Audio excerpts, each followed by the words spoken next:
How to create boomerang on Snapchat.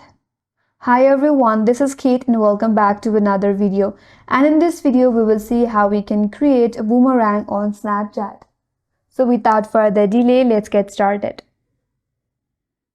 First of all, launch the Snapchat application in your mobile device. And make sure that you are logged into your account. After that, record a video by holding the camera button from this interface. Now, if you navigate to the menu bar on your right hand side, there will not have a direct feature as boomerang like that of Instagram, but there is an effect called bounce which will allow you to create a looping video like the Instagram boomerang. So here's how you can use that. So for that, if you navigate to your bottom right corner, there you'll see small infinity icon. You have to tap on it. Here it says loop.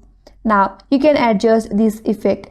Tap on the slider right here and again tap on it. Now drag the slider to choose where you want the loop to happen in the video. So select the part with the help of this dragger right here. Now the selected part will loop back and forth like boomerang. Now you can send or save. Tap on the send to share it with your friends or on your story, or you can simply tap on save to keep it in your memories. And that's the way to create boomerang on Snapchat. And that's all for today's video. Hope this video was helpful, and if you're new to our channel, consider subscribing. Thank you for watching and stay tuned for more videos.